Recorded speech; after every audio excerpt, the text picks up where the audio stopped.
الحمدللہ والصلاة والسلام علی من لا نبی بعدہ۔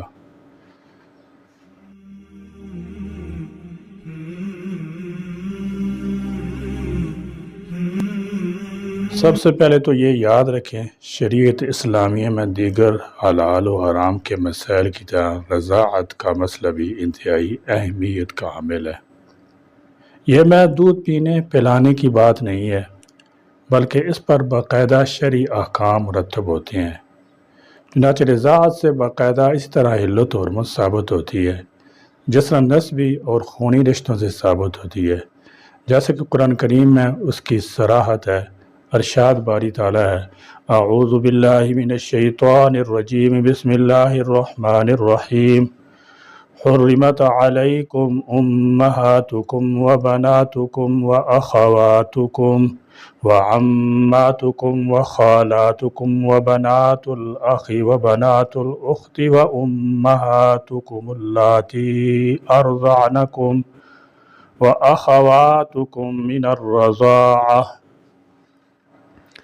یعنی جس طرح تمہارے نسبی رشتوں سے ماں، بیٹیاں، بہنیں تم پر حرام ہیں، اسی طرح تمہاری رضاعی مائیں اور بہنیں بھی تم پر حرام ہیں۔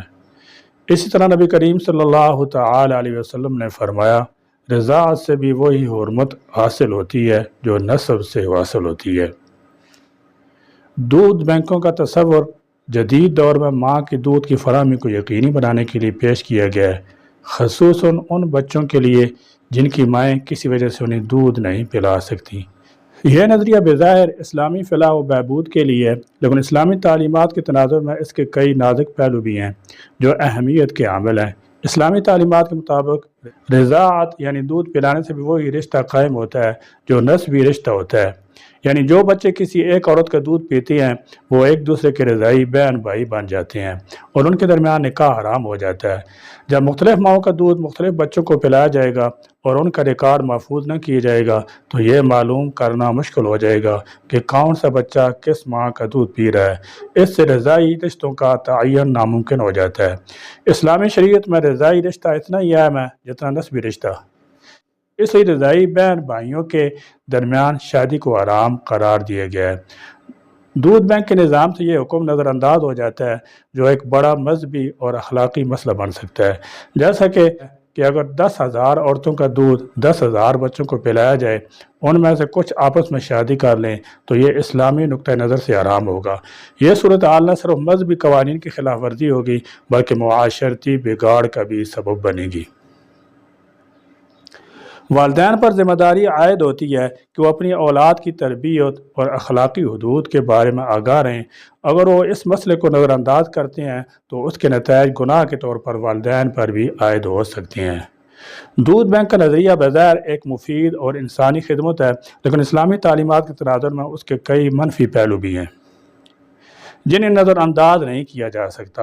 اس کے نتیجے میں پیدا ہونے والے اخلاقی اور مذہبی مسائل کو مد نظر رکھتے ہوئے مسلمانوں کو چاہیے کہ وہ اس معاملے پر غور و فکر کریں اور اسلامی تعلیمات کے مطابق حل تلاش کریں جو شرعی اصولوں کے مطابق ہوں۔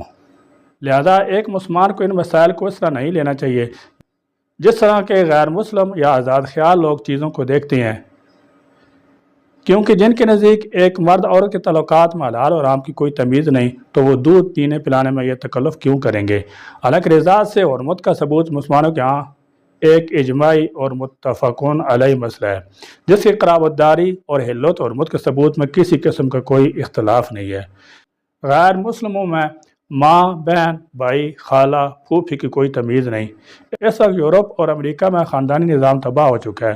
نام نہاد تہذیب ترقی کے نام پر خاندانی مسائل اس قدر بڑھ چکی ہیں کہ بچے کو ماں کا دودھ بھی میسر نہیں۔ یورپ میں انسانی اعضاء کے بینک قائم کیے گئے ہیں، آنکھوں کا بینک، جلد کا بینک، سیمن بینک وغیرہ۔ اس کے بعد ٹیسٹ ٹیوب بیبی، تبدیلی جنس بذریعہ سرجری اور جانی ٹک کی تبدیلی کو اپنایا گیا ہے۔ مغربی تہذیب اپنا بیڑا غرق کرنے کے بعد اب مسلم ممالک کو لپیٹنے کے لیے تیار بیٹھی ہے۔ ٹیسٹ ٹیوب بیبی، جنسی تبدیلی اور جانی ٹک کے بعد اب مسلمانوں میں بہن بھائی کی تمیز ختم کرنے کے لیے مدرز بینک کی بنیاد رکھی جا رہی ہے۔ پاکستان میں پہلا ہیومن ملک بینک یونیسیف کے تعاون سے سندھ انسٹی ٹیوٹ of child health and Korangi میں کھولا گیا ہے، جہاں مائیں ان نوزائیدہ بچوں کے لیے دودھ جمع کرا سکیں گی جو بچے کسی بھی وجہ سے ماں کا دودھ پینے سے محروم رہ گئے ہوں۔ انسانی خیرخواہی کے عنوان سے کیا جانے والا یہ عمل اللہ تعالیٰ جل شانہ کے حکم، حرمت رضاعت کے منافی اور اعلانیہ بغاوت کے مترادف ہے۔ آج جو بچے اس بینک سے دودھ پئیں گے 18 سے 20 برس بعد جب ان کی شادیاں ہوں تو کیسے تمید کی جا سکے گی کہ انہوں نے جس ملک بینک سے دودھ پیا تھا وہ کسی ایک عورت کا نہ تھا بلکہ الگ الگ خواتین کا تھا۔ اس لیے ان شادیوں کے بعد جو اولاد پیدا ہوگی اس کے حلال حرام کیسے تعین کیا جا سکے گا؟ حضرت عمر بن عبدالعزیز رحمۃ اللہ تعالی علیہ کا قول ہے، جس قدر زیادہ بے حیائی ہوگی اسی قدر زیادہ مسائل ہوں گے۔ علماء کرام کا اجماع ہے کہ رضاعت کے بنا پر نکاح حرام ہو جاتا ہے اور اس کا محرم بن جاتا ہے۔ البتہ فقہاء کرام نزدیک مدت رضاعت میں اختلاف ہے۔ امام ابو حنیفہ اور امام مالک نزدیک رضاعت میں دودھ کی مقدار کم ہو یا زیادہ ہر صورت میں رضاعت ثابت ہو جاتی ہے۔ ان کی دلیل قرآن مجید کی آیت رضاعت جس کی شروع میں تلاوت کی گئی ہے وہ امہاتکم اللاتی ارضعنکم ہے۔ حضرت محمد رسول اللہ خاتم النبیین صلی اللہ تعالی علیہ وسلم نے فرمایا کہ رضاعت اس کو حرام کر دیتی ہے جسے نصب حرام کر دیتا ہے۔ آج کل سوشل میڈیا کا دور ہے، ہر کوئی مفتی بنا بیٹھا ہے اور یہ دلیل دی جا رہی ہے اگر بچہ کسی عورت کا دودھ پینے سے رضاعت ثابت ہوتی ہے تو پھر کسی بھینس، گائے اور بکری کا دودھ پینے سے بھی ثابت ہو جاتی ہے۔ اس کا جواب یہ ہے کہ عورت کے علاوہ رضاعت ثابت نہیں ہوتی، لہذا خود سے مفتی بننے کے بجائے علماء کرام سے رجوع کیا جائے۔ اسلامی معاشرے میں سب سے زیادہ خدشات لاحق ہیں کیونکہ یہ ایک دینی مسئلہ ہے کہ کئی ماؤں سے دودھ کا جمع کرنا اور انہیں آپس میں خلط مل کر دینا اور پھر اسے بچے کو اس حال میں دینا کہ ان خواتین کی کوئی معرفت نہ ہو جن کا دودھ اسے پلایا جا رہا ہے، اور جب ایسی جہالت پیدا ہو جائے تو یہ خدشہ ہے کہ کل کلا رضائی بھائی اپنی رضائی بہن سے نکاح کر لے یا اپنی رضائی خالہ، رضائی پھوپھی سے نکاح کر بیٹھے۔ قطع نظر فقہاء کے مناقشات کے اس سے بچنا ہی بہتر ہے، اور جمہور فقہاء کی رائے بھی یہی ہے۔ یورپ اور امریکہ میں ہو سکتا ہے کہ مدرز ملک بینک نے کچھ کامیابی حاصل کی ہو، لیکن پاکستان میں اس کی مطلقاً ضرورت نہیں ہے۔ یہاں پر 95% خواتین اور بچوں کو خود دودھ پلاتی ہیں اور باقی کو مرضع کی صورت میں تبھی دودھ میسر ہو جاتا ہے، اور جو تھوڑی تعداد باقی بچ جاتی ہے انہیں مناسب مصنوعی دودھ دستیاب ہو جاتا ہے یا رضاعت کی دیگر متبادل دستیاب ہو جاتی ہیں۔ اس کا دوسرا نقصان یہ ہوگا کہ اگر غریب خواتین دودھ کی تجارت مشغول ہو جائیں گی وہ اپنا دودھ اپنے بچوں کو پلانے کی بجائے امراء کے بچوں کو مہیا کرنا شروع کر دیں گی، جس سے غریب بچوں کی صحت اور بھی زیادہ متاثر ہوگی۔ اس لیے ہیومن ملک بینک کا قیام اسلامی تعلیمات و قوانین کے ہم آہنگ نہیں ہے۔ اس بات کو ان نکات میں واضح کیا جا سکتا ہے، ملک بینک کے قیام سے رضاعت اور اس سے ثابت ہونے والے شرعی احکام متاثر ہوں گے اور رشتوں اور قرابتداریوں سے متعلق انسان کم از کم شک و شبہ کا ضرور شکار ہوگا۔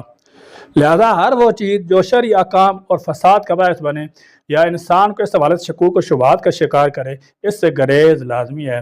بچے کا براہ راست ماں کی چھاتی سے دودھ پینا، اس کے ساتھ بچے اور ماں کی صحت کے کئی ایک مسائل جڑے ہوئے ہیں۔ ملک بینکس کی وجہ سے ماں اور بچہ دونوں صحت کے اعتبار سے کئی ایک اظہار مفاسد کا شکار ہوں گے۔ عالم اسلام میں عرصہ دراز سے شیرخوار بچوں کی غذائی ضروریات پوری کرنے کے لیے رضاعت کا جو سلسلہ رائج ہے، اس کی موجودگی میں ایسے معاشروں سے ایک نیا سسٹم لے کر آنا جن کا اپنا خاندانی نظام تباہ ہو چکا ہو، اس کی قطعاً کوئی ضرورت نہیں ہے۔ حلیب بینک کے جواز کے لیے بعض مسالے اور ضروریات کا ذکر کیا جاتا ہے، حالانکہ اصول یہ ہے کہ کسی ایک نقصان کو ختم کرنے کے لیے مزید نقصان کرنا درست نہیں۔ اسی طرح جہاں مسالے و مفاسد کا ٹکراؤ ہو رہا ہو وہاں مزید سہولیات اور مسالے حاصل کرنے کے لیے نئے مفاسد کا دروازہ کھولنا جائز نہیں۔ کسی بھی عورت کا دودھ پینے سے حرمت رضاعت ثابت ہو جاتی ہے، لیکن بعض احادیث و اساس یہ رہنمائی ملتی ہے کہ مرضع کے دودھ کا باقاعدہ بچے کی طبیعت پر اثر ہوتا ہے۔ اسی وجہ سے اہل علم نے مرضع کے انتخاب میں احتیاط کا حکم دیا ہے اور ایسی عورتوں سے اجتناب کا حکم دیا ہے جن کی عادات و طوار حرکات درست نہ ہوں، جبکہ حلیب بینک میں عملاً ایسی کوئی صورت موجود نہیں ہوتی کہ عورتوں اور ان کے دودھ میں فرق کیا جا سکے، جسے ہمارے ہاں مدرز ملک بینک یا ہیومن ملک بینک کہا جاتا ہے۔ عربی میں اسے بینک حلیب الامہات کہا جاتا ہے، جس پر مجمع الفقہ الاسلامی میں تفصیلی گفتگو ہوئی ہے، جس کا خلاصہ یہ ہے کہ عالم اسلام میں عرصہ دراز سے شیرخوار بچوں کی غذائی ضروریات پوری کرنے کے لیے رضاعت کا جو سلسلہ رائج ہے وہ بہترین ہے۔ مسلمانوں کو مدرز ملک بینک جیسے مغربی اقدامات کی قطعاً کوئی حاجت نہیں ہے، لہذا اسلامی ممالک میں اس پر پابندی عائد کی جائے۔ اس طرح سعودی عرب کے علماء نے بھی اس کو حرام قرار دیا ہے اور اس کے ناجائز ہونے کا فتویٰ جاری کیا ہے۔ ملک بینک بنانا درست نہیں ہے، لہذا اسلامی معاشروں میں اس سے گریز ضروری ہے، ورنہ رضاعت اور اس بنا پر حلت و حرمت اور عادات اخلاق کے سنگین قسم کے مسائل پیدا ہوں گے۔ اس مسئلے میں ہمیں اس قسم کے اقدامات کی حوصلہ شکنی کرنی چاہیے اور مسلمانوں کو اس سے دور رکھنا چاہیے۔ متعلقہ اداروں سے گزارش ہے کہ وہ اس کی روک تھام کے لیے کام کریں تاکہ معاشرہ ایک نئے فساد کا شکار نہ ہو۔ وآخر دعوانا الحمدللہ رب العالمین۔